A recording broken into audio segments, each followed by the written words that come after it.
Alrighty then, greetings everyone. I hope you're having a wonderful day out there. I hope you've had a nice weekend. We're gonna do our best to get back into the work week here, which will hopefully for most of you be pretty short, given Thanksgiving is coming up. I can already tell my voice is shot. That I do not sound like myself tonight. We've been working really hard over here, Petals and I, getting the house really well, thoroughly deep cleaned for out of town family coming to visit for Thanksgiving. So we want to, really make sure we make a good impression. So tonight we're here to talk about Hazbin Hotel season 2, which wrapped up this week. And, a lot of people that are very close to me are big fans of that show. So I grabbed a few of them and we're here to talk about whether or not it was bad, and if so, how bad was it? Now then, joining me for that is the gorgeous Princess Petals Blossom. How are you doing tonight, babe? Pretty good. I got some crochet needles in my hand with yarn, and I got quite a yarn to spin tonight. That's right. You're working on something special, aren't you? Yeah, but I think it's supposed to be a surprise for someone. Alrighty then. So we won't talk anymore about that. As per usual, we got DJ Skywalker joining us tonight. How are you doing? I'm doing all right, ready to sit on the fence and make everybody mad. Oh, okay. That's my job. Can't just be taking my job. I've already had too many people come and take my job. Well, Brony, instead of playing devil's advocate, you must now be the devil. Alrighty then. I bet you I'd make a better devil than the Lucifer from the show. This guy sucks. I would argue to say that, like, Lucifer is not the devil in this universe. That's Satan. And yes, Satan is a different person. I know, that's the best part. Now then, and that other voice you guys just heard was Sasha Lace coming back. We haven't had him on in a while. How you doing tonight, dude? I'm doing great. I'm ready to honestly just eat popcorn and maybe throw some gasoline on these flames that are about to go off. Alrighty then. Well, it sounds like we've all got super controversial opinions, especially Goji Lion in the chat saying, raise this yarn, 1, 2, 3, 4. He also says, we can raise this yarn, 1, 2, 3, 4. Yeah, Beelzebub. Goji always has the best chats. We love that dude. Anyway, okay. Yeah, Beelzebub, because I'm the devil now, apparently. Beelzebub. Yeah, let me get some of that fine liquor then, my man. Now then, so what did we think about season 2 of Hazbin Hotel?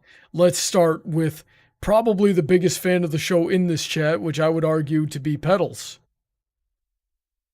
Yay, I'm the best. So, I'm not going to deny that this is a flawed experience. Is the pacing a bit quick? Sure. I would argue the music is the best aspect of the show, and I have not heard a song that I hate yet out of this series. Now, do I think some are better than others? Sure. I especially hated what someone said in, I think, Brony's Discord server. They're like, for every one good song, there's 3 bad ones. I'm like, what the hell are you talking about? Objectively, the songs are the highlight of the series. They're utterly the best. Every song, like, I might not want to listen to every song on repeat, but if any of the songs come up on my feed, I'm not skipping. I'm just like, yeah, I'll ride this out. I'm riding it out, the whole thing. I think nearly every song's got stuck in my head at some point. Now, the big flaw, though, that I'm seeing in this season that's really kind of, I'm not going to say got me down, but like really just made me think for a bit, like things are going on a downward slope here, is that we got this season finale and nobody died. Like, what the fuck? You're telling me season 1, we're going to have 2 major character deaths and a whole bunch of extras die, but we're not going to have a single person die season 2? What the fuck? Where are these what's going on here? Oh, yeah, we got a few extras dying from that giant laser beam, but no major character deaths. We got 2 last season. We were spoiled and got 2. They killed Adam and they killed Serpentius, and maybe he came back, but a part of him died that day. I'm just saying I was expecting Vox to die. For a minute, I thought maybe Emily was going to die, and I'm like, okay, at least I'll get 1 major death this season. Not 1 major death this season. I want blood! Anyways. Okay, Wow, well, that maybe was a lot. Well then. you could have gone your deaths, but you guys didn't buy the season pass and the merch. Wrong game, wrong show. I have Probably no because of the idea. merch, no one died. What, DJ? Probably because of the merch, no one died. How are they going to sell dolls if they're dead? Well, we just got to figure out who's the least marketable. It's going to be like Danganronpa. Just start eliminating a few every season. Whoever's sales are down, you're out. There is no least marketable because all of it makes money. I know that if this is possible, then Nifty's making it to the end. She is the most marketable. All right, Petals, here's the deal, right? You want characters to die this season. The monkey's paw curls in 1 finger. It's Nifty. You can't kill Nifty. What is Nifty but an idea? What is Nifty but a movement? You'll never kill Nifty. You say I will that say if there now. was a- I'm gonna call it. They're gonna kill her off at the beginning of season 3 as an FU. I feel like if you like you could throw a piano on top of Nifty and she's just gonna crawl out of it and be slightly flattened like a fucking bug, a cartoon bug. I will say, if there was a character who was going to die this season, it probably would have been Angel. No, I knew they had too much they had to do with him plot-wise, so I knew he wasn't gonna die. I don't know. I'm kind of tired of his plot. I kind of want him to die. Oh, you're gonna hate season 3. From what I heard of an interview, you're gonna get a lot of that. They're gonna feed you poison, dude. You're gonna be drinking that poison. Well, maybe he'll honest, sing like some Poison. more. I mean, didn't did the you Poison like song. Losing Streak? Because that's been on my mind lately. It's not my kind of jam. It's not bad, but it's not Really? something I listen to. Are you in the mood for Love in a Bottle? That one slapped. That might be my favorite song It of the does season. slap. It does slap. Pete David has no right to be as good as he is. Yeah. Look, for all of its problems, the music is at least one of the things that you can't take away from the show. Yeah. And I'll say that like I don't really like anything about this show, but the music, from what I can tell, is really good. Just like, if nothing else, it really shows off the vocal talents of the cast. Because if you take Serpentius, for example, and he's got to sing with a Serpentius voice, and it's good, and he's hitting all the notes, but he's still got that. What? God, I'm sure that came And through they gave the him mic. 3 songs. I'm sure that came did, through the actually. mic, that they're perfectly fine there. He basically, the way that he talks, and he's got to convey that. You gotta channel while full singing, Cobra Commander, Brony. while singing. Well, no, Cobra Commander is very different. Cobra Commander is loud. Cobra Commander is actually easier for me to hit because I just got to move the mic away from my face a little bit and go, Now see, the mic couldn't handle that. The mic couldn't Your handle mic that. could not handle that, but it could handle you doing Serpentius, apparently. Not me. It's just like British and scaly. It's like, hello, it's very nice to meet you. I'm Serpentius. Or Right. should I say, Repentious? Well, the whole point, Check the rhythm, get away.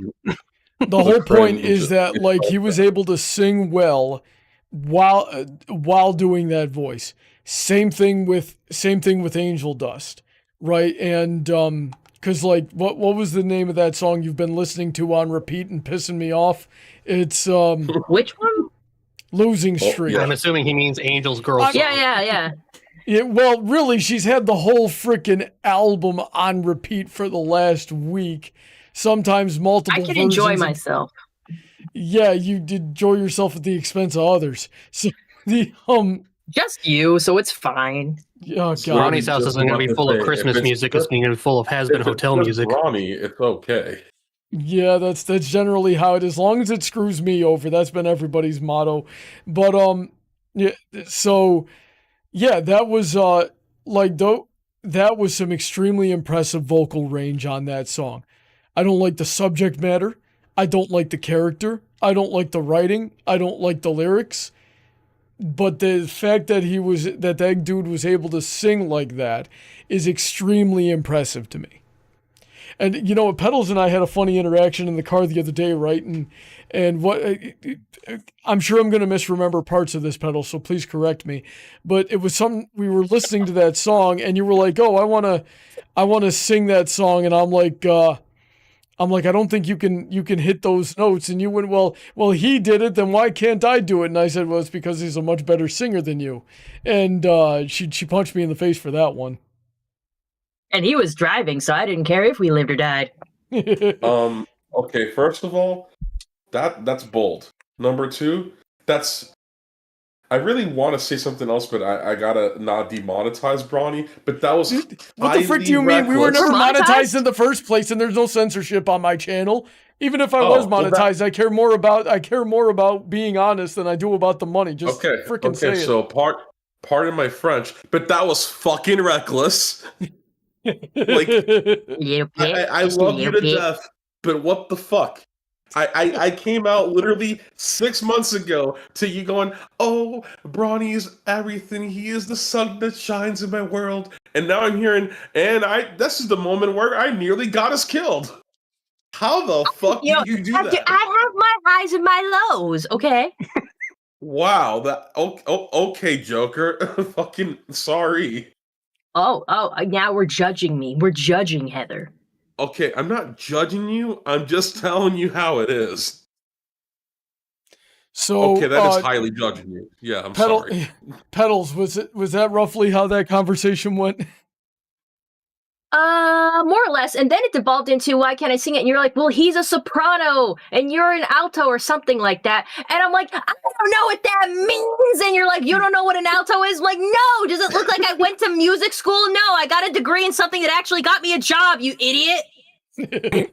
Well, aren't you the idiot for not knowing the difference? I mean, honestly, they should have taught you that in middle school. Look, I will say... For what? I wasn't in choir. I wasn't like in any kind of musical study of any kind. When would that have come up? Ever? They made me take a bunch of music classes at my school, just as part of the. Your school sucked. In choir for 3 years.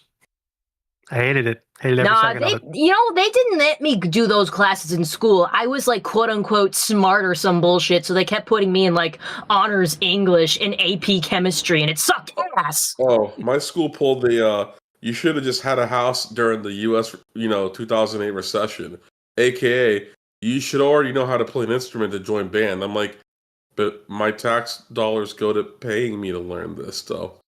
Why am I paying for people who don't need to learn to be here?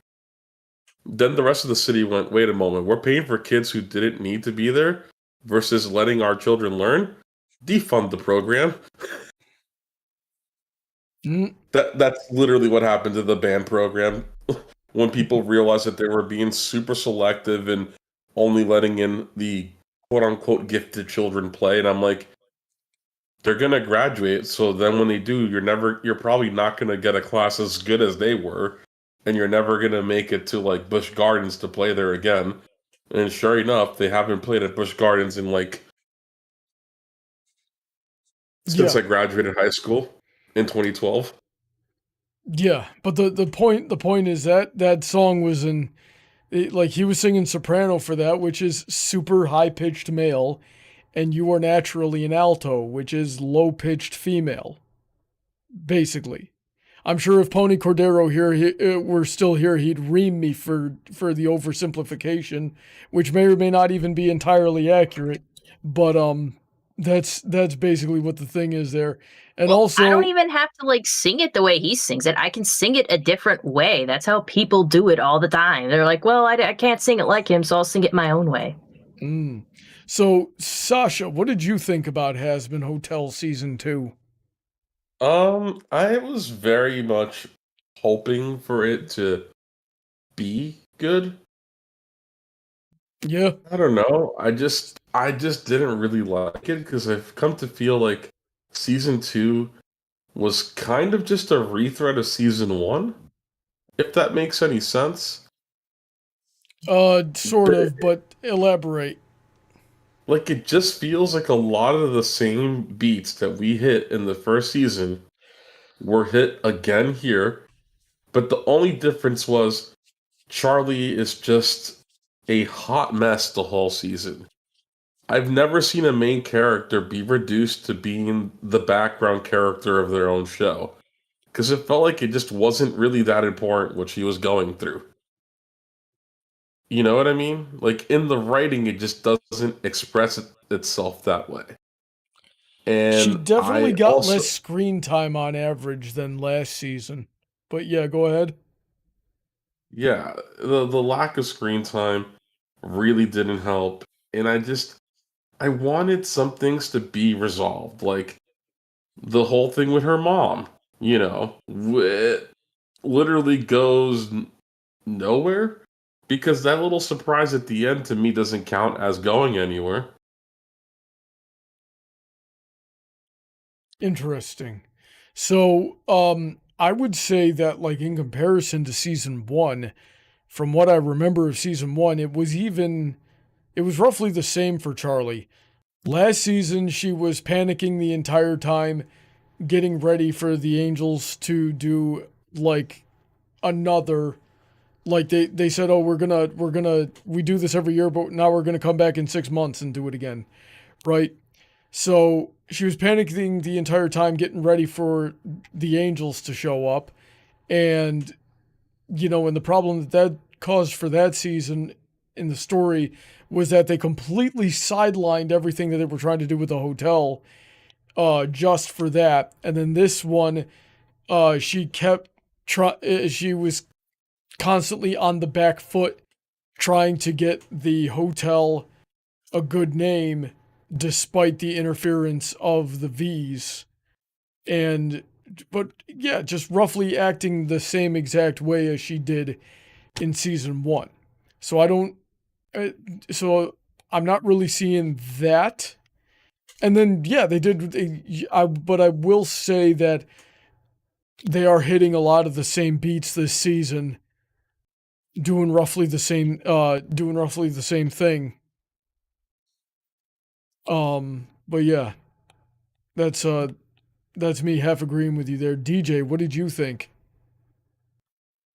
Overall, I think it's an improvement from season 1, but I think it had new pitfalls that kind of held it back. In my own personal rating, I'd probably give it a 6 out of 10 compared to the first season, which was about a 5. Dang, you're generous. I'm not gonna. Why? There's no reason for me to rate it lower. There's plenty of good reasons to rate it lower, actually. I can't call it bad. I mean, I wouldn't necessarily call it good. Good would be a 7 and up. So that would make it average. 6 is above average. But I don't think this show is above average. But I do think it's teetering very close to the below average mark at this point. So, Petals, why don't you tell us what you believe is like the one major flaw of this show? I think I expressed what I thought the major flaw was, and that was the fact that nobody died. But if you want to get me into it on meta, I feel like a lot of the show's criticisms towards like the pacing and stuff could have just been helped with more episodes. Like, you know how pissed I was when I was like, okay, season 1, I'll give it some grace. The pacing was kind of breakneck, but they only gave them 8 episodes. And of course, Amazon was only going to give them so much for their first season. But next season, they've been assured we'll get more time. And then it's like, we get 8 episodes again. I'm like, damn it, 8 episodes! I told you this is why it's not working! This is why the pace is all fucked up! I mean, some of the episodes got longer, but like, I think all of them needed to be longer. The big pacing issue keeps coming down to how much production is giving them and how like the writers can't really like compensate for it.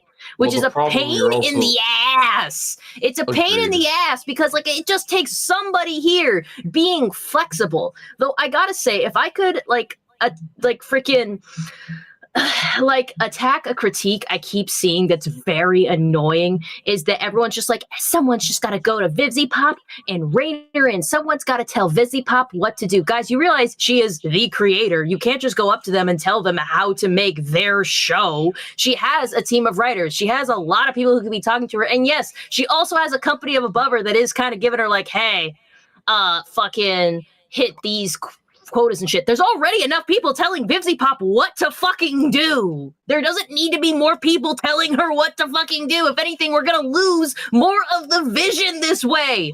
And people keep to say, like, I'm not saying you have to use this as an excuse, but it makes something like a little more understandable is that she's never fucking written anything before. Like, yeah, she's done Zoophobia and shit, but you realize Hazbin Hotel was originally a spin-off from Zoophobia, and she kind of just took it from there. This is literally one of her first writing projects ever. She was an animator, an artist, first and foremost. It's that Steven Universe problem where, like, the writer and the animators for it weren't animators or writers. They were storyboard artists or some shit. It's like someone who's passionate about something finally doing a different aspect of the job they trained for, and they were just, like, not completely prepared for it. Like, I'm not saying it's an excuse, but it makes it make a lot more sense. And considering that, I'm still trying to give it grace. Like I said, I think we need more time. But overall, I liked a lot of what I got out of this season. I had a lot more fun with the Vs because I didn't give a shit about the Vs in season 1. Like, they were fun here and there. Vox was something. But yeah, freaking, they were a lot more fun. I dare to say 7 out of 10 at least. 8 out of 10 if I'm feeling special about it, because I was not bored. The animation is still really good. All the songs are still really good, and there's enough screen time for the characters I like. So I'm willing to give a lot of other things a pass. I guess if I had to like kind of come in from the other side, I see where you're coming from, but I am going to raise you one thing. Hazbin is not her first foray at writing. If anything, that would be Hell of a Boss. Hell of a Boss is good. I like Hell of a Boss. And Hell of she's a had Boss 2 is a seasons. spin-off from Hazbin Hotel, so we just got spin-offs on spin-offs here. What the heck? The thing that Hell of a Boss has over Hazbin Hotel is that they don't have to cram songs into every episode because Hell of a Boss isn't a musical first and foremost, like Hazbin Hotel is. And like, there's also, I think there's like, maybe there's different writers for Hell of a Boss. I actually can't confirm that. But also, Hell of a Boss was more or less done on their schedule. Like, they would delay episodes, they would do all this stuff with their scheduling because they didn't have to meet a corporate deadline. It was their deadline because they're posting on YouTube. I don't know how that's going to affect things going forward with Hell of a Boss episodes premiering on Amazon Prime first. But yeah, like Hell of a Boss has an entirely different situation going on with it. It's more done to their speed. And honestly, yeah, Hell of a Boss probably has better, like, you know, better pacing and writing and shit because they don't have to devote time to songs, and it more of the writing can take focus because they don't have to meet a deadline set by someone else.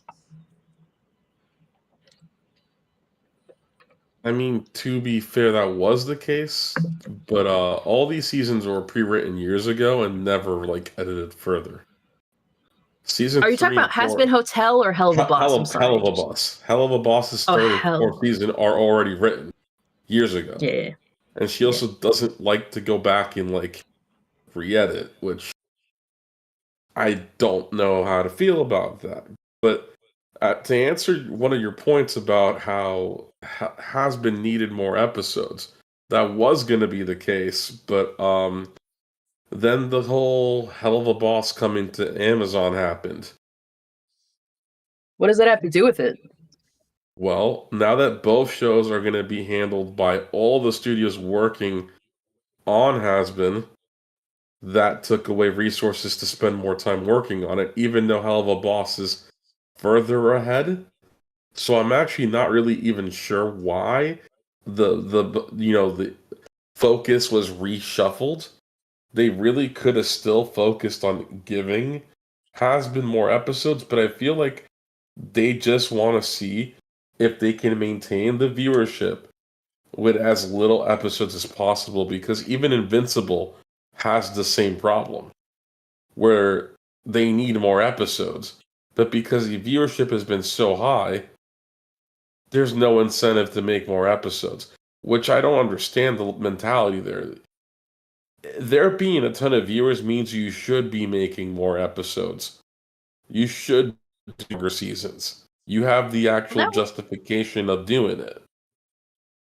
Would Instead that of wasting mean it on then that Lord that of the really Rings the show. problems were would that imply then, because like I don't know if this is us going off too many assumptions, then I can't confirm everything you're saying here, but would that like roll with me here a second, would that imply then that the real reason we can't get things properly paced or have as many episodes as we want is all due to Amazon? Like, is it Amazon's fault? I wouldn't say that it's Amazon's fault. I just think that it's all their fault as a collective group. A24, Spindlehorse, and Amazon. They keep changing So the it's agreement like of how things are working so much that there's no time getting used to a system. Remember, they built the entire back-end system for the production of Hazbin Hotel Season 1. This meant that Season 2 would be faster to make, which it was. But then they introduced, officially merging the universes back into one again. But the problem is, one show is already halfway over, the other's about to be halfway over, so now they got to figure out how they're going to make these universes actually, interact. So this is, the constant changing of the plan is making it difficult to get anything done. Really know if that's what I mean. Like, I can totally see this being a too many cooks in the kitchen. There's like more than one company in on this. The Spindle Horse, it's A24, it's bento boxes in there somewhere, and now Amazon Prime. But like, we don't really know what's going on in that regard. We could probably can you confirm?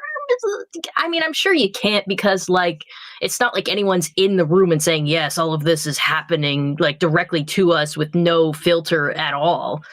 I mean, I feel like that's making a few leaps there. Like, we're talking a little too definitively in that regard. I mean, there's certainly things we can guess are happening that are probably are, but I feel like we're leaning a little too much into that. Well, a lot of my knowledge on these kind of, this kind of drama is from, for example, getting to meet the people that worked on the Cleveland show. They dealt with a lot of the same problems that I kind of see Hazbin and Helava going through.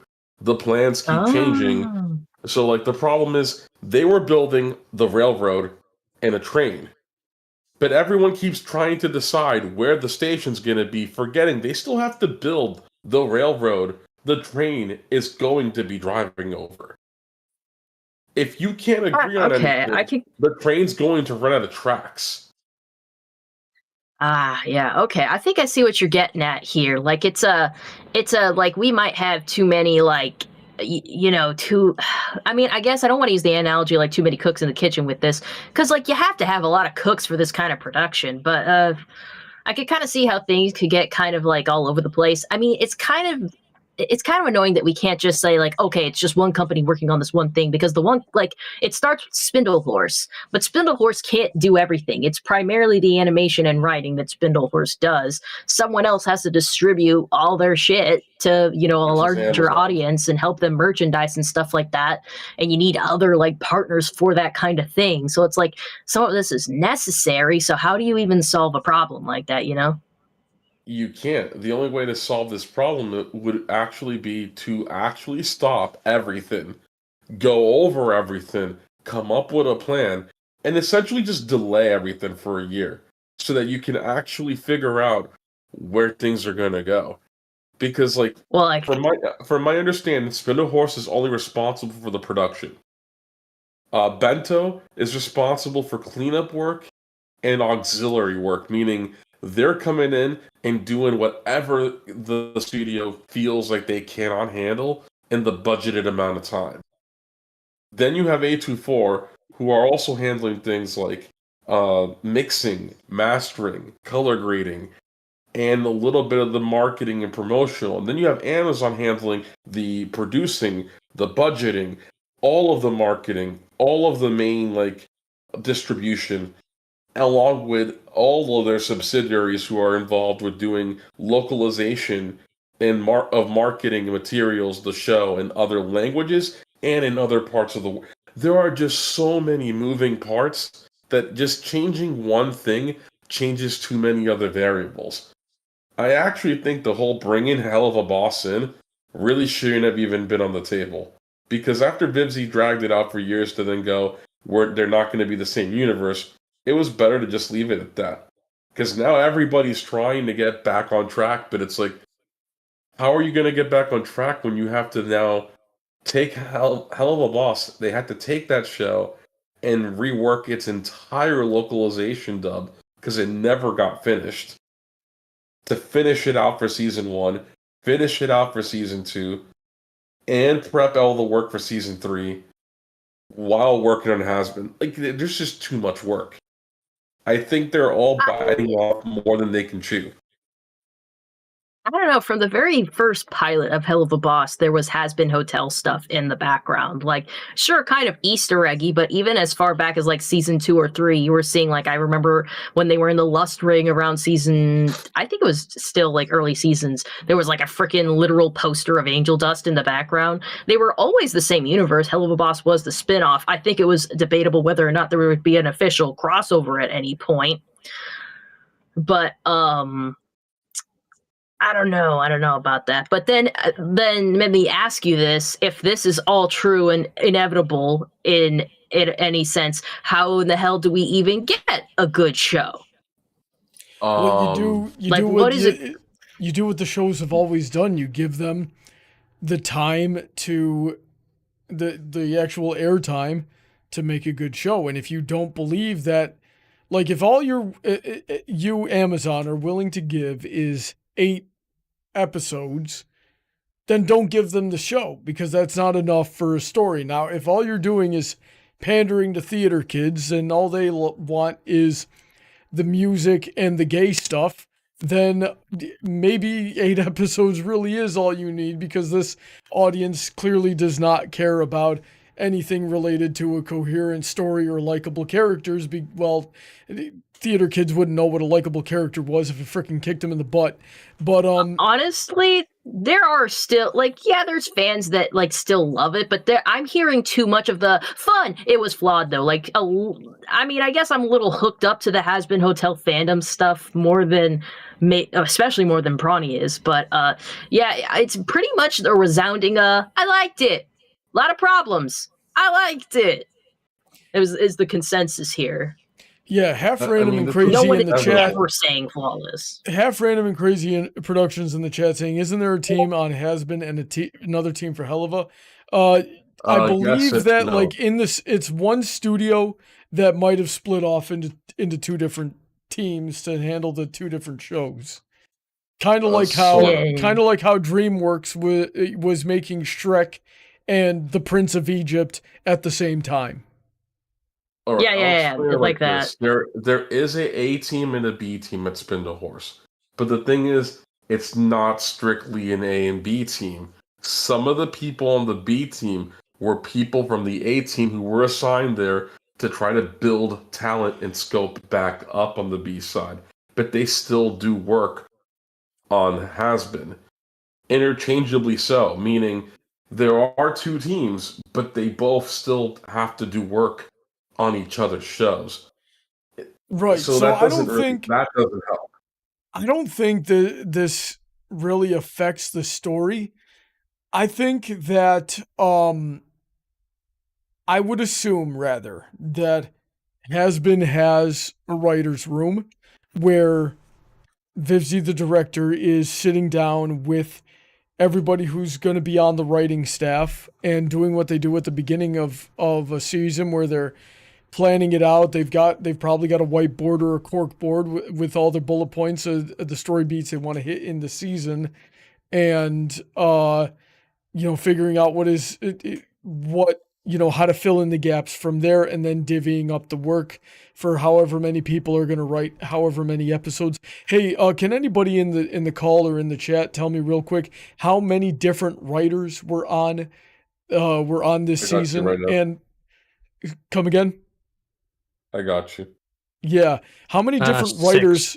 6 different writers, and okay, so what was that? Roughly 1 per episode, 1.5 different writers per episode, or you had some doubling up, and a couple that were doing their first one. Oh, okay. So we got people coming in. So I would assume that Vivzy was the one directing the story. And from that, I would assume Vivzy doesn't really know where the story is going herself. Just from what I'm seeing here, the way that these last 2 seasons have been written have not been written by somebody who really knows how to structure a story. And one person I saw, I think it was on YouTube, say, and I agree, is that she has the story in mind, but then gets distracted by something that she just wants to make happen. So, for example, she's supposed to be telling a story about, people, learning how to better themselves in this hotel. And then she has this idea of, oh, but the angels are going to come down and smite everybody. So now we got to focus our entire season on that instead of what the premise is supposed to be. And I agree with that because of what with the story beats I've been seeing in now 2 seasons consistently, is that it's entirely focused on one idea rather than what the show is supposed to be about. So yeah, we would have needed a longer season at the very least in order to get that. But even if we got that, I still think with the way that Vivzy writes, and she probably, I would assume, hired a bunch of writers that think like her at the very least, or have a similar writing style, or maybe they're taking her direction, right? But it's just gonna, even if we had 26 episodes, it's just gonna be the same problem 26 times. If anything, we're gonna get bored of it sooner if it was like that. So the root of the problem with the stories, and the fact that we can't keep our continuity down, and the fact that the plot is getting distracted, and we still don't know how the universe works at all, because this whole freaking thing was born out of a Tumblr blog, is it was DeviantArt. Thank you very much. Okay, somehow even worse. These people are not known for their writing skills. What were you saying, Sasha? I was looking into the writing team. I actually found a bigger problem. There are only 3 writers on both shows, and 2 of them are the same writers. So there's 4. So you're saying there's 4 writers in the entire studio? No, there's 3. Okay, so there's 3 writers in the entire studio, and 2 of those writers are working on both shows? Yeah, there's 6 different writers just in season 2. That's what I'm seeing too. Are you sure? Because I'm looking at the IMDb, and there's only 2 credited writers. Adam Stein wrote the first one. Vivzy wrote the second episode. Sky Henward for the third. Sky and Vivzy for episode 4. Vivzy was episode 5. Christina Friel and Connor Wright for episode 6. Episode 7 was Adam Nealon, and episode 8 was Adam Nealon and Adam Stein. I get that part, but the part I'm trying to point out is there are only 3 people who primarily write. I'm not counting people that only wrote 1 episode, because they don't get a writing by credit for the whole show or that season. They're only getting 1 for an episode. Adam Nealon and Vivzy are the same 2 writers on both shows. The only difference is on Hell of a Boss, it's Brandon Rogers, and on Hazbin, it's that other individual. You literally have 4 people. Sorry, you're right. Only 4 main writing contributors, and then just a handful of guests. That's not enough writers. You need like 4 or 6 writers unique to both shows, not counting Vivzy. I would think you'd need a lot of overlap with Hell of a Boss and Hazbin Hotel, considering they're the same universe and things need to fit. If you need 6 writers for a show, you're doing something wrong. Yeah, that's like going back to my analogy, too many cooks in the kitchen, man. All trying to make the same thing. That was the same problem a lot of people were having with like later seasons of Friendship is Magic is that we were getting too many different writers and not all of them had been with the show for an extended period of time. And so that, a lot of people had that problem. We had that same problem in the first 3 seasons where we only had 10 different writers, but people could tell who wrote what without even looking at the credits. You really just need 1, maybe 2 good writers to check on everybody. And if you are going to have a continuous overarching plot in your show, I would highly recommend having somebody to keep track of continuity. And that's their specialty, of really making sure that there are no plot holes, that the foundation is solid from episode to episode without any, contradictions that don't build on each other. Because you can write contradictions, right? You can write someone doing something one way and then changing the way or the reason that they do it in the way that it works later on if more information is introduced into the plot.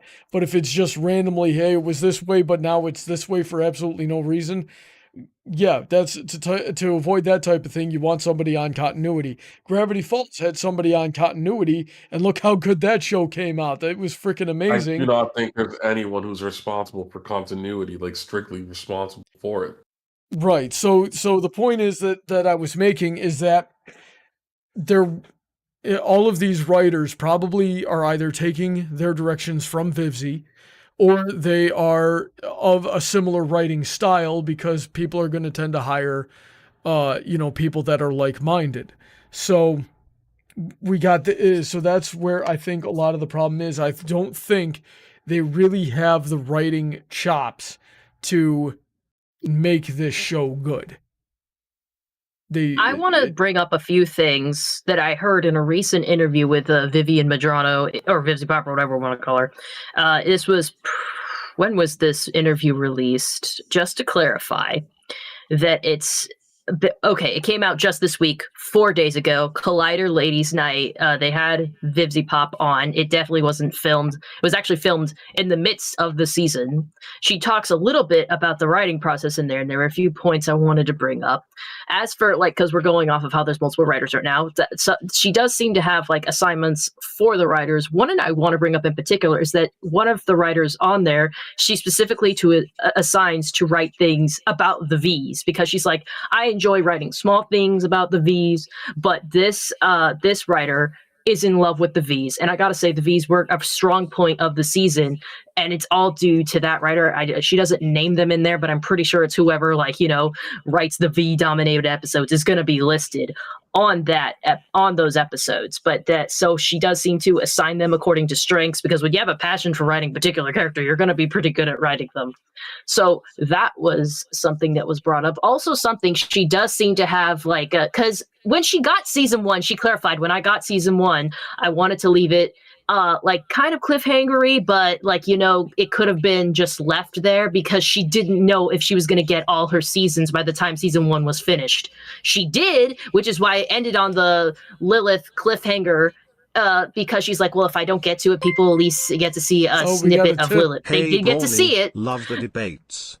What I did you say? acknowledge Hazbin Hotel and hell of a boss of flaws, but I still enjoyed them here. anyway. I said we got a tip. Let me replay that so you guys can hear it real quick. Okay. Let's see here. Thanks for the tip, by the way. This is what he said. Hey Brony, love the debates. I acknowledge Hazbin Hotel and hell of a boss of flaws, but I still enjoyed them anyway. Yeah, so you and everybody else that likes the show that I've met so far. I have yet to really hear anybody really glaze the show outside of the music. I'm not hearing anybody really compliment the writing or the story or anything like that. So that's how you know it's bad. When even your fans don't like it, you know it's bad. I've never heard anyone hold a show to be like, this is the perfect magnum opus of all writing forever and ever. At least not without being ironic. So, There's only getting one back to the person who I interview I know. was bringing up, I also wanted to say, so season 1 ended the way it did for a reason, and that's why kind of the little stuff got pushed to the side in this season, because they're like, holy shit, we didn't think we'd get this next season. So yeah, we gotta like put that. I'm not saying it was the greatest move, but it's like they put that on the back burner because it wasn't even like where they were going to expect to end up. Since they've been renewed, that she now has she has revealed that like, yeah, I have a clear plan. Like things are written as far out through season 3 to season 4. She's like she's even talking about like season 5 at this point, which I don't know if they're even greenlit for, but she's writing now with having in mind that she's going to have another season afterwards. So there does seem to be a plan unfolding. She even has a theming system. She's just like called it like the colors of the seasons because like, you know, she doesn't want like the themes of it to be totally revealed. She's like, season 1 was red season. Season 2, I believe she said, was blue season. Season 3 is going to be purple and green. Season 4 is yellow, and she says season 5 would round back to red. So there's some like, I don't know what we can glaze from that. I'm gonna say that there clearly is a plan now, and it's getting more and more thought out as we proceed. I think, well, then hopefully it'll get better because so far it's not gotten better. But I think I can speculate on what the symbolism of these colors might be. So if season 1 was red, that is talking. Well, no, that's talking about hell in general, and this was a complaint I was making while we were watching the show, Heather. I said sometimes I can't even tell what's going on because of the art direction of this series.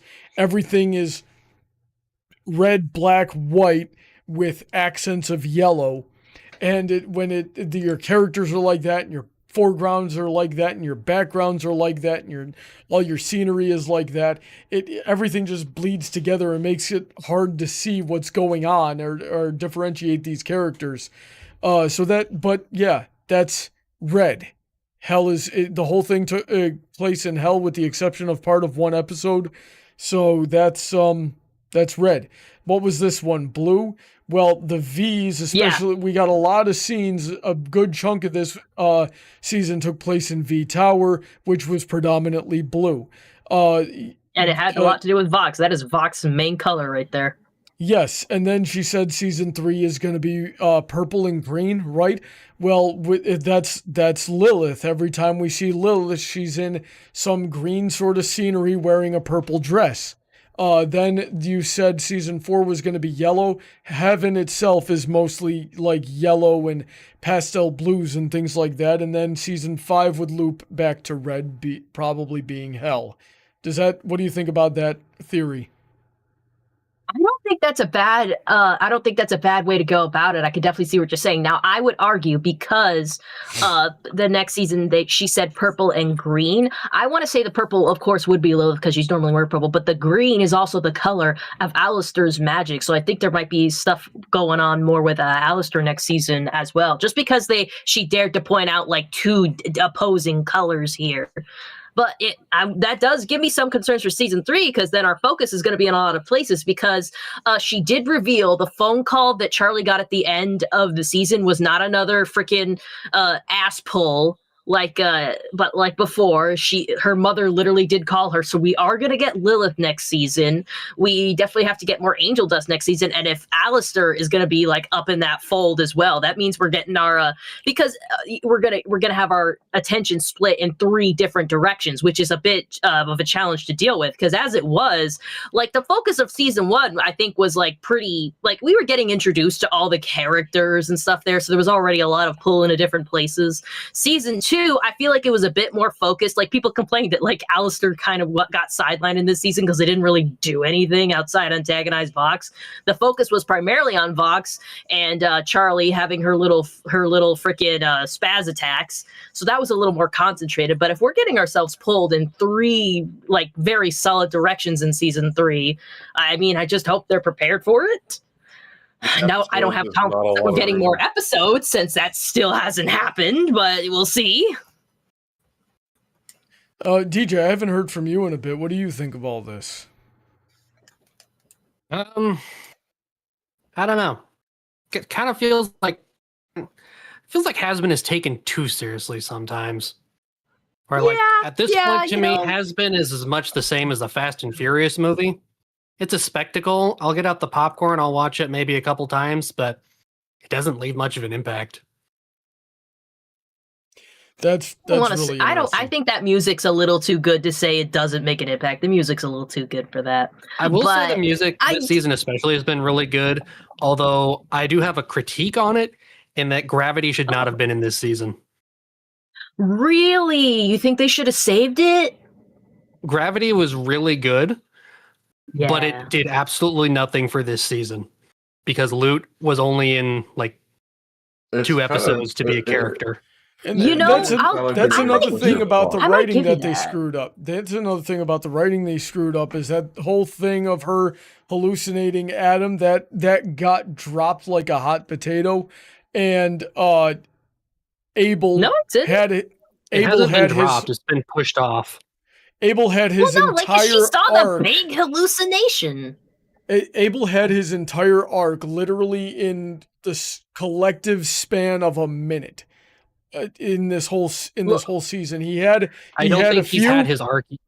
He waffled I'm a gonna bit in the push back on you there, Brony. Well, hang on a second. He waffled a bit, and in the first episode where he was like, or the second episode where he was talking with Lute and then going back and forth, and then he didn't really say much else of anything that wasn't already like talking over, like arguing with Sarah and Emily and Lute all at the same time about what to do about hell. And then he had a 30-second song in the last episode where he grew a pair and got control over Lute. And as far as I could tell, that was his entire arc. But you said you wanted to push back on that. Please do. That's not his arc. That's one stepping stone.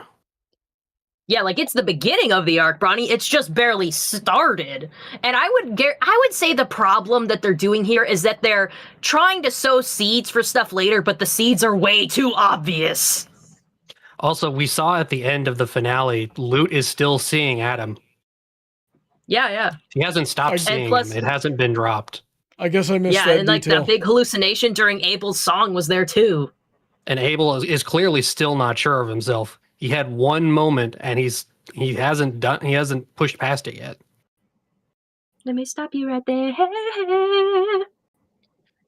The last time Abel Which got They're into going to a afford to keep paying that confrontation. voice actor. Ooh. Listen to this, half random and crazy. The last time Abel got into a confrontation, he died. That wasn't even a You know confrontation. what?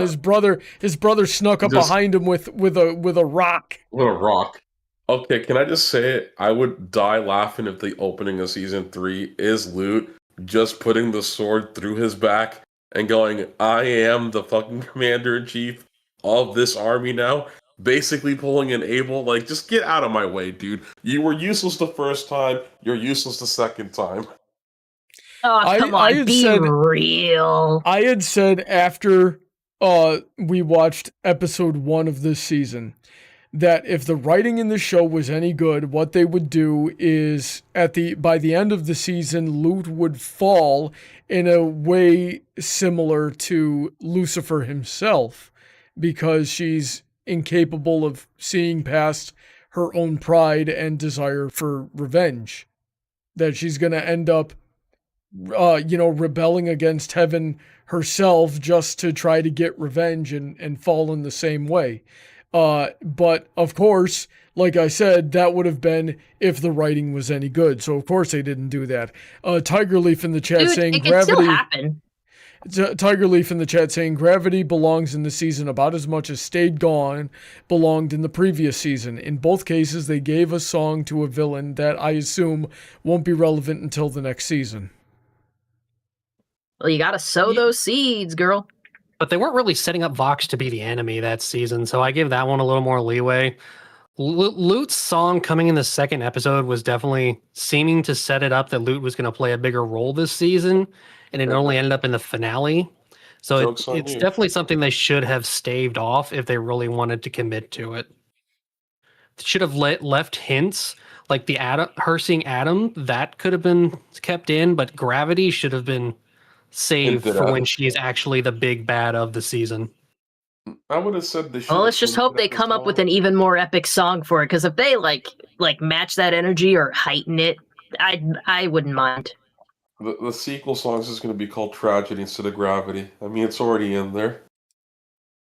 What comes after gravity? Crashing? No, the tragedy of realizing that gravity is more powerful than you.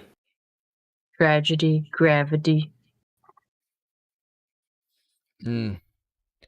So I don't know.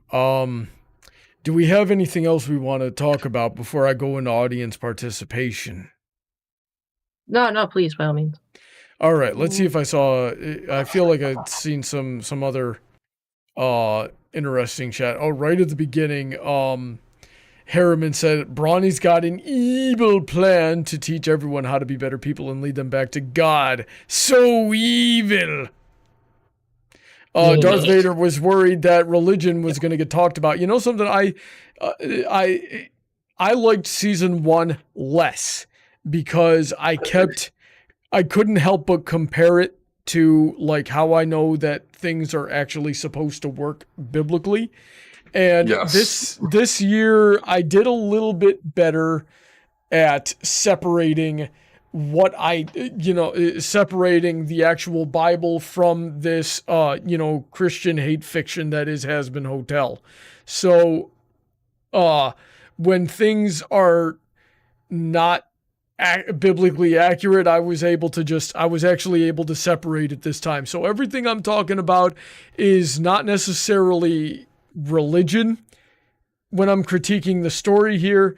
But we could possibly deduce some kind of religious connotation or bias on the part of the writers. There was something because I was not able to do any preparation for the stream. Go figure. That's kind of been the case for coming up on 3 years now. But I got into my server earlier and I said, hey guys, I want one more person to be on the debate tonight. Who, can you tell me in 2 sentences what you think of season 2? And one of our friends, Willyzin, got on there with a lot more than 2 sentences, and I don't know if he's watching right now, but I told him to come on and talk about, call in at some point in time and talk about what he thought. But this is what he said: 3 bad songs for every good one. Disagree. Vivzi's utter hatred for everything non-queer and Christian shines through her writing as she excuses horrible atrocities and actions unless it's done by the main characters. Then they're just misunderstood. The ending is just a big laser show out of the worst aspects of MLP. Has more swearing and is less funny than Panty and Stocking with Garter Belt, and most importantly, is incoherent and inconsistent in plot and character motivation as it tries hard to be the good is bad and bad is good, only it was written by a child who never grew out of power fantasy fanfic writing. Ooh, that's juicy. So I have something for every one of those points. Number one, I could just say is blatantly wrong, but I'm going to say, you know what? Subjective. If it's not your vibe, it's not your vibe. Number two, they would have to he has to come up with some specific examples of that. Cause I'm like, what do you mean? I don't know what he's talking about. Yeah, everyone's gay, but okay,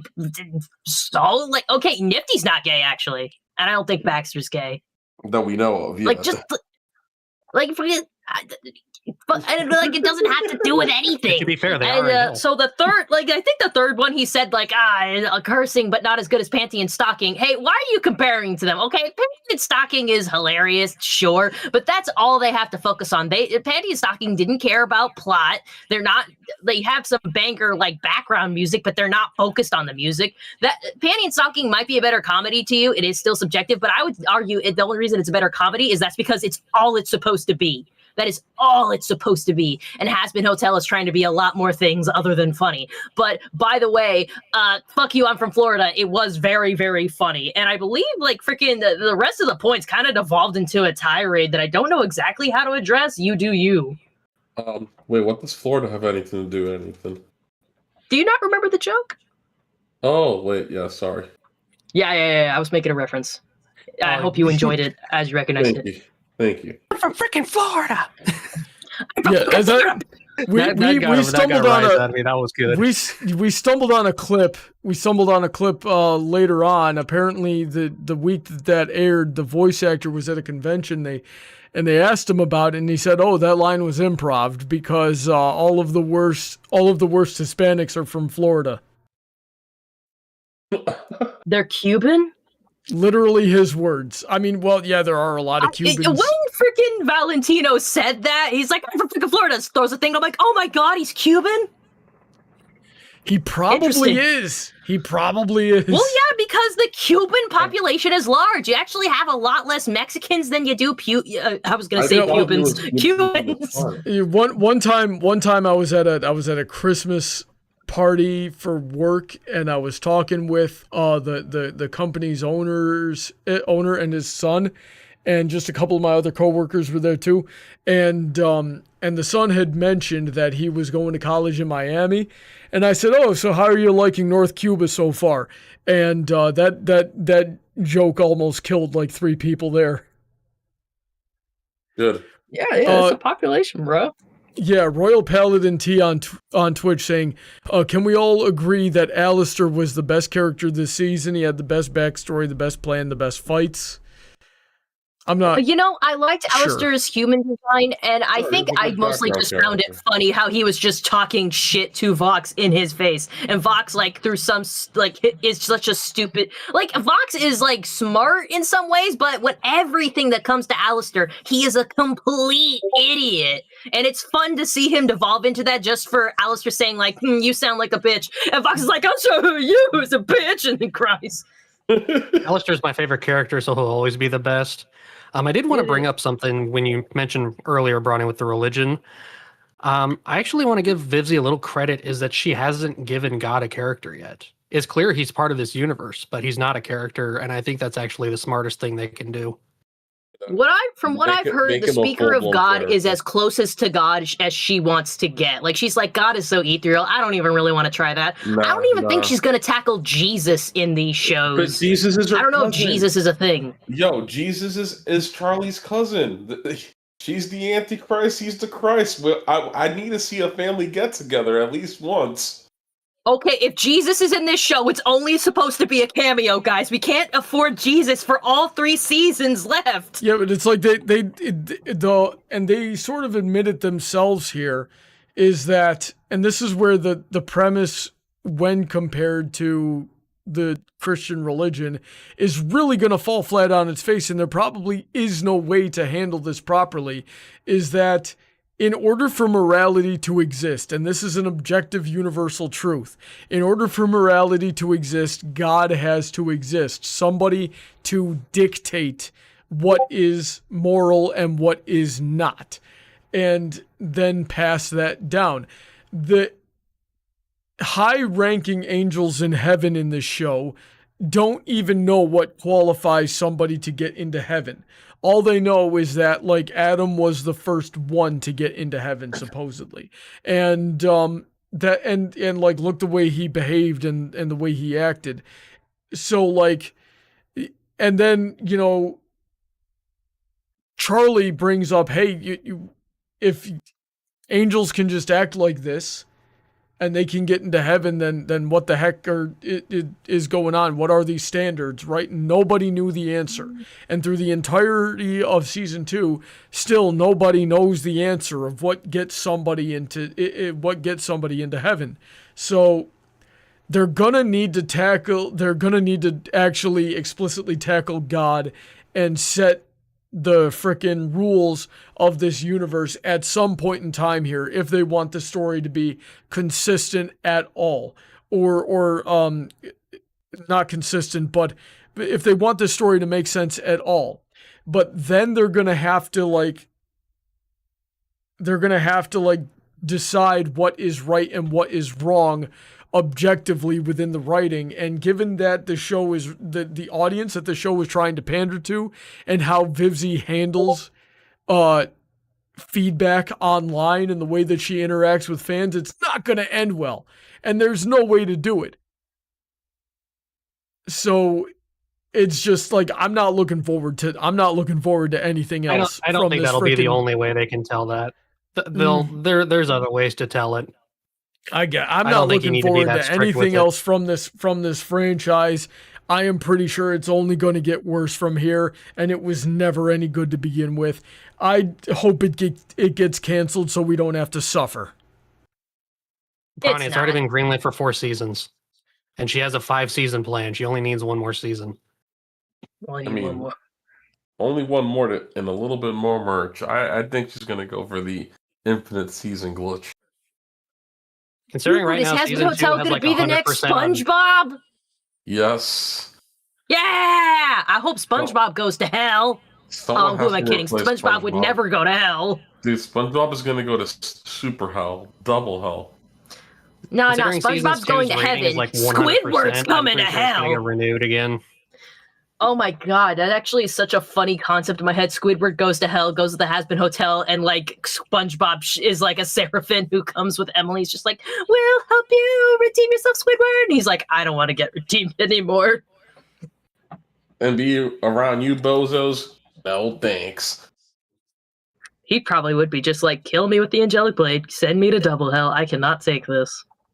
Yeah, that's actually a good point, Brony. They've already shown how you get into heaven.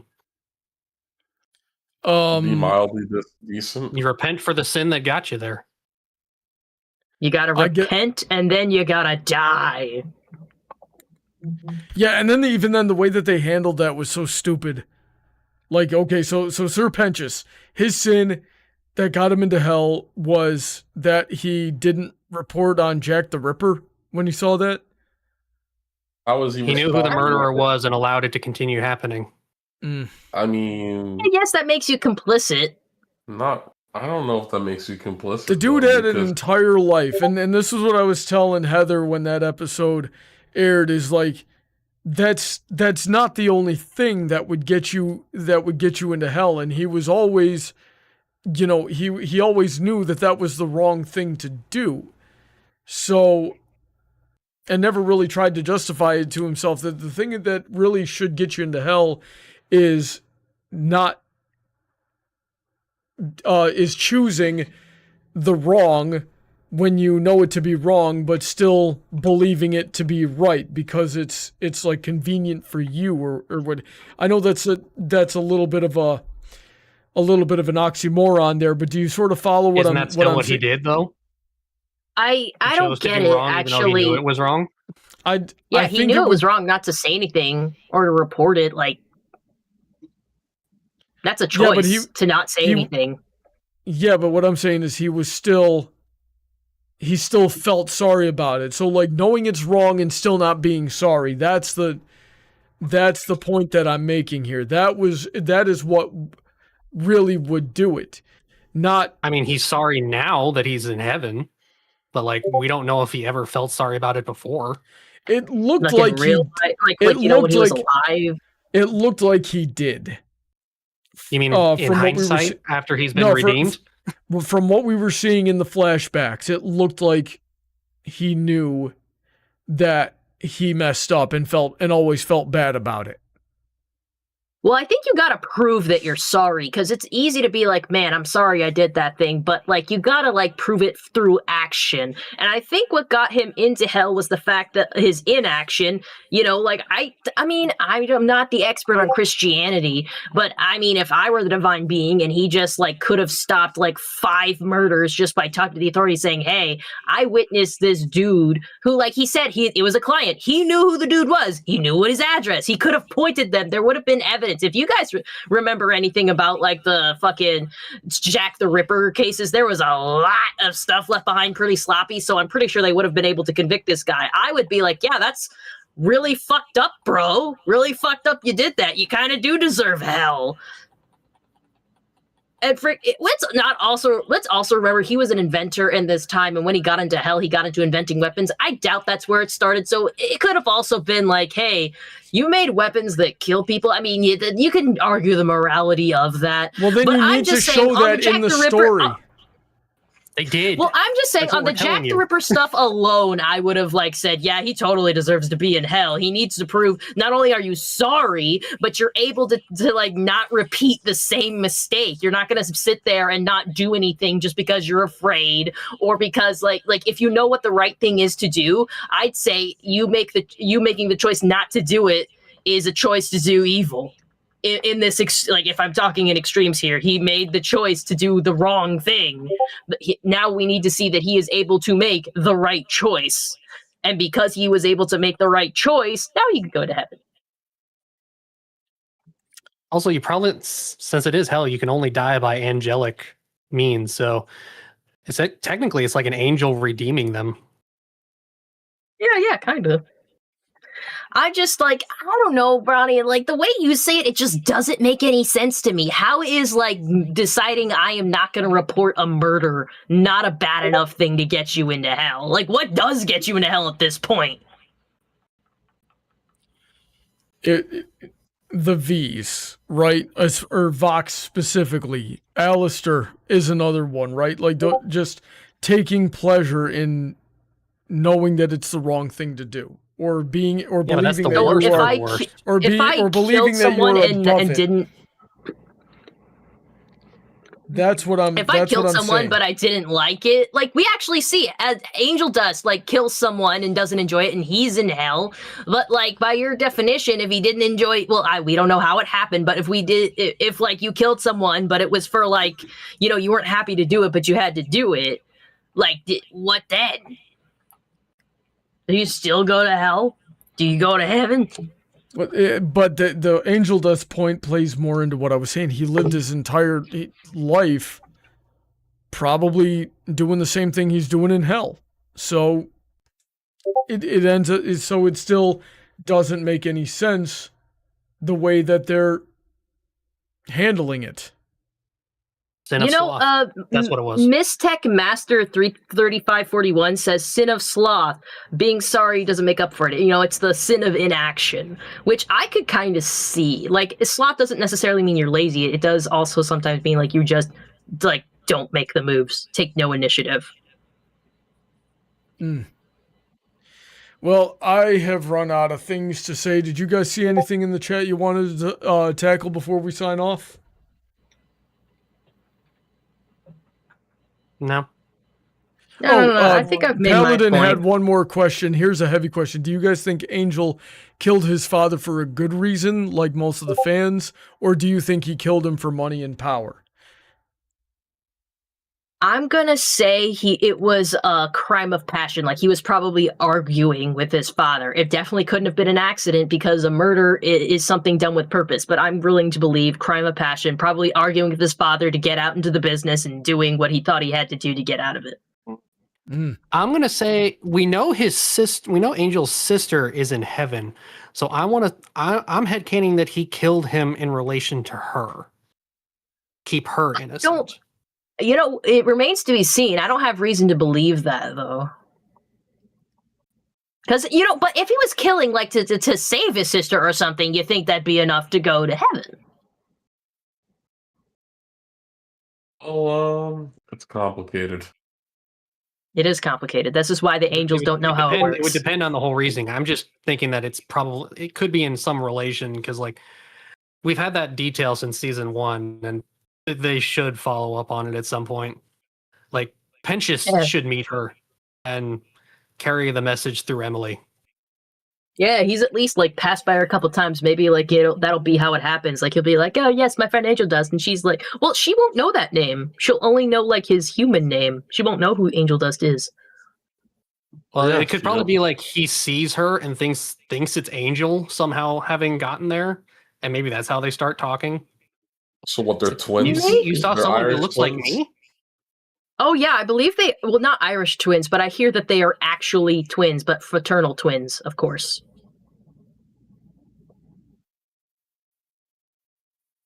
Okay. So let's see here. Mystic apparently Master asks thoughts on Vox's backstory. Honestly, it wasn't fun. as grand as I thought it was. Yeah. He was a fucking. I don't know what I expected out of his backstory. Actually, I expected very little to begin with. I was like, he's a TV head. He must have been a TV salesman. But then you got more of the vibe, and it's like, oh, okay, a cult. They said at the start of the season he had a cult. They said he was running a cult, but I didn't see anything of a cult.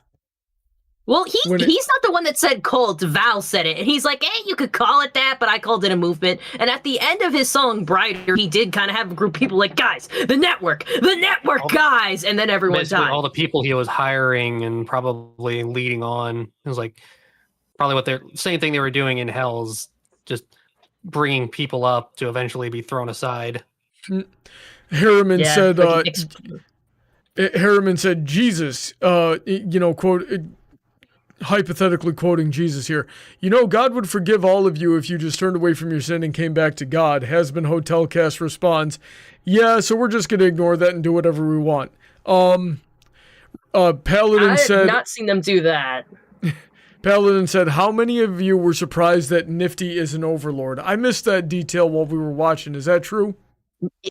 It's not a canonical fact yet. We know she's kind of a little powerhouse, but we have not had any confirmation officially that she was an overlord. People just think that she might be due to some like in the pilot, she was like a shadow next to Alistair along with Husk and other overlords, and Husk did turn out to be an overlord. So she could be, but there is no solid confirmation yet that she was ever an overlord.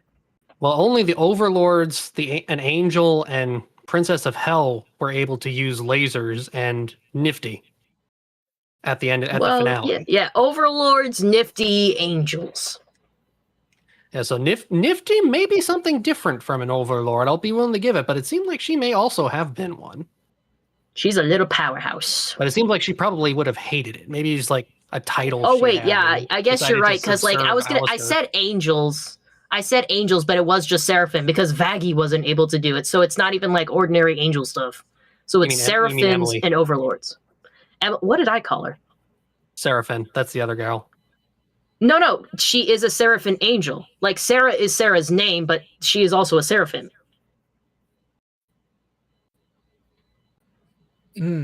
It's a rank. It's not just a name, it's a rank. Emily is a Seraphim angel as well. That's why she has so many wings. So, I'll put it in a way that's like easier to understand. High-ranking angels and overlords and, Hell royalty were able to help with this, but not ordinary sinners and regular angels. Otherwise, Vaggie probably would have been able to help as well. Yeah, Vaggie can't do lasers, but apparently Nifty can do lasers. Bad. But, I mean, that's that just too makes bad. Nifty... Well, Abel was able to do lasers. Abel should have been able to do lasers. Abel, get your ass back over here. I don't think Abel knows how to do lasers. He doesn't have the finger bang skills his father had. That's a shame. Jeez.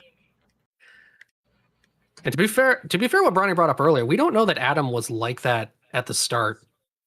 It could have been a personality he developed over the eons.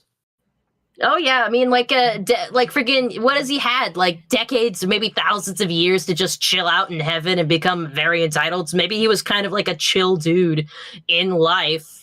Oh, I guess they kind of implied that like he wanted to be more domineering over Lilith or whatever, and Lilith was like, "Fuck you."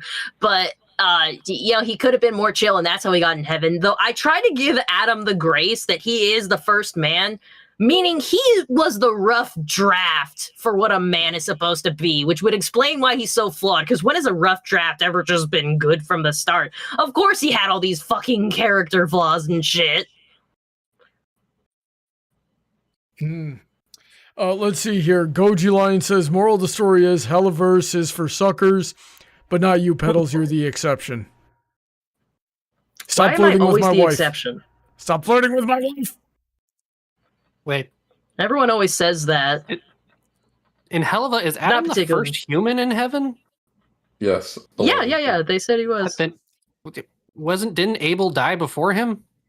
Maybe yes. Adam died before Abel, and like maybe it was something in the aftermath of his death where Abel died. I don't know. I don't get the timeline. The show does not care about it. I have had to It's been a challenge, but I am doing my best to divorce my biblical knowledge from this frickin' show. Let's see here. You should have got a divorce lawyer for that then. Yeah, U.S. Trooper says, I feel like the writing could have been better if it had biblical references in it. Oof. Well, yeah, but at that point, I don't know. Like, at that point, there would Christian be no way. lore. There would be no way to beat the Christian hate fiction allegations if she actually like had it be biblically accurate and then still the way it is. Yeah. Like, it would just be blasphemy. And I don't think I would be able to divorce. It's like, okay, so you are just literally basing this on the Bible, but it's still like this, and you still portray angels like this and Adam like this, and at that point, yeah, it would be unequivocally, nah, this writer just hates Christians and is writing it like this for this because of that. At least there's some plausible deniability still. Rural Mortuary KB says, oh, that's another frickin' stream bot. God dang it, we almost went a whole stream without a frickin' stream bot. Now I gotta go kill it. Oof. I just take it out in the back with the rest. Anyways. Let's go, old Yeller. Well, let's wrap up for tonight. So do you guys have anything you want to say before we close out? I look forward to seeing how it continues to play out, or it doesn't play out. I don't know. I mean, I'm just here for the entertainment. I'm here for the laughs. I'm here for the popcorn. So Here for the lulls. yes, I'm here. Don't take it too seriously. Get out your popcorn and just enjoy it. Yeah, at the end of the day, I try to live by that motto of like, don't take it too seriously. At the end of the day, it's a cartoon, and we're just trying to have a good time around here. I just want my jams. We're all going to owe Josh Scorcher royalties after this episode. I don't owe him shit. He owes me money. Yeah, he actually owes us money in royalties. He'll be hearing from our legal team soon enough. Yeah, I get free legal counsel. Alrighty, Ron, I then. didn't know you were a lawyer. Oh, something. We're connected. We got lawyers on standby. Oh, there was one thing I wanted to say real quick. Trent is in the chat and he was reading the description. It said superfan, Princess Petals, Lukewarm fans, DJ and Sasha, hater, Brony. And then and that was right as I was going on my rant that I went on a few minutes ago. And then Trent comes back and says, hater confirmed. You're a hater. Yep. I'm a proud hater. Okay, I hate things that suck. For example, this frickin' show. I hate this vacuum, but it doesn't do enough sucking, if you ask me. Okay, I'm dying. Yeah, well, go die off camera. I'll see you in hell. Have a good night, everybody. Thanks for tuning in. We hope you had fun. Stay safe. God bless. We're not going to do a gaming stream tonight, but I will do one on Friday to make up for it. I'm freaking tired. We've been working extremely hard this weekend. My voice has been blown out all day. But anyway, once again, stay safe. God bless. Say good night, everybody.